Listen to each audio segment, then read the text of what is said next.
Bismillahirrahmanirrahim. Assalamualaikum warahmatullahi wabarakatuh.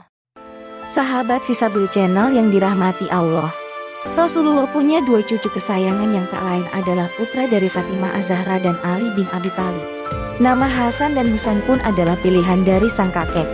Bagaimana kisahnya, simak video berikut ini.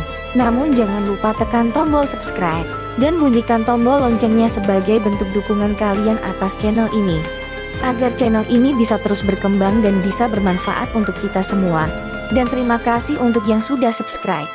Setelah menikah dengan Ali bin Abi Thalib, putri bungsu Rasulullah dengan Khadijah, Fatimah Az-Zahra dikaruniai putra pertama yang bernama Hasan. Selang 1 tahun kemudian, lahirlah sang adik yang kemudian dikenal dengan nama Husain. Nama dari dua putra Ali bin Abi Thalib dan Fatimah Az-Zahra ini adalah pilihan Rasulullah.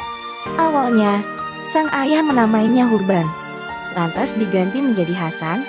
Demikian pula dengan Husain yang awalnya diberi nama Hurban juga. Rasulullah yang memberi nama Hasan dan Husain dikutip dari buku 150 Kisah Ali bin Abi Thalib oleh Ahmad Abdul Al-Tahtawi. Dikisahkan bahwa Rasulullah mengganti nama untuk cucunya ini. Ketika putra pertamanya lahir, Ali bin Abi Thalib menuturkan anaknya diberi nama Hurban. Ali bin Abi Thalib mengatakan, tatkala Hasan lahir, aku menamainya Hurban. Kemudian, Rasulullah datang dan berkata, berikan anakmu kepadaku. Dengan apa engkau menamainya? Hurban, jawabku.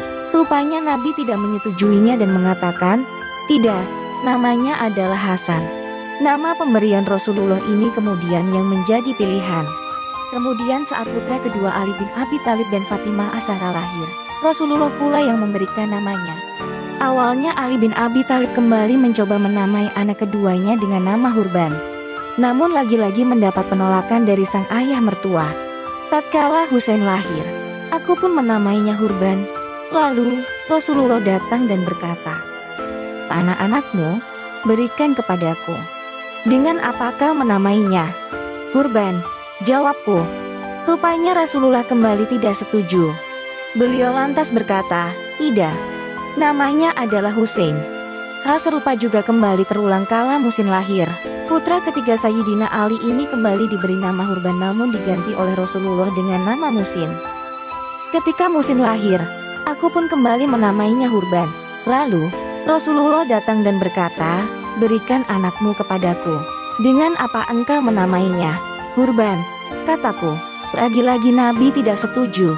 Beliau lantas berkata, tidak, namanya adalah Musin. Kemudian beliau berkata, menamai mereka dengan nama anak Harun Syabir, Musyabir. Dalam riwayat lain, Sayyidina Ali juga berkata, saya adalah orang yang menyukai perang, maka ketika Hasan lahir saya ingin menamainya Hurban. Musin adalah calon bayi yang dikandung Fatimah Az-Zahra. Ia disebutkan meninggal karena keguguran.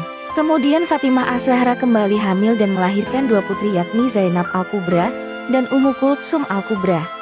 Cucu kesayangan Rasulullah. Hasan dan Husain kerap disebut sebagai cucu kesayangan Rasulullah. Keduanya memiliki usia yang tidak terpaut jauh sehingga mereka tumbuh, belajar dan bermain bersama. Rasulullah sangat mencintai Hasan dan Husain. Ketika Hasan dan Husain masih kecil, Rasulullah sering memeluk dan bercanda dengan cucunya. Dikisahkan, suatu hari Rasulullah pernah sujud dalam sholat. Tiba-tiba Hasan datang dan menaiki punggungnya. Selama Sayyidina Hasan di atas punggungnya, beliau tidak bangkit dari sujudnya. Ini menjadi tanda kasih sayang yang ditunjukkan kakek kepada sang cucu. Hasan adalah cucu pertama Rasulullah yang lahir pada pertengahan Ramadan tahun 3 Hijriyah. Sementara Husain masih berumur 6 tahun ketika kakeknya meninggal. Walau demikian, ia sudah mampu mengingat banyak hal tentang Rasulullah. Husain pun sudah bisa meriwayatkan beberapa hadits. Di antaranya aku mendengar dari Rasulullah bahwa seorang muslim, baik laki-laki maupun perempuan yang menerima suatu musibah lalu beberapa lama, kemudian ia mengingat kembali musibah itu dan membaca Inna lillahi wa inna ilaihi rajiun, maka ia akan memperoleh pahala yang sama dengan ketika ia ditimpa musibah tersebut. Husain juga dikenal sebagai anak yang cerdas. Ia pernah menjelaskan tentang doa yang diajarkan Rasulullah ketika naik perahu. Doa itu adalah surat Hud ayat 41. Hasan dan Husain tumbuh menjadi dua orang yang hebat. Keduanya memiliki ilmu pengetahuan dan dikenal sebagai sosok yang berani dalam berperang membela Islam. Hasan meninggal pada tahun 670 Masehi. Sementara Husain meninggal 10 tahun berikutnya yakni pada 680 Masehi. Demikian kisah di balik pemberian nama Hasan Husain, dua cucu kesayangan Rasulullah. Semoga kisah ini bisa bermanfaat untuk kita semuanya. Amin ya robbal alamin. Wassalamualaikum warahmatullahi wabarakatuh.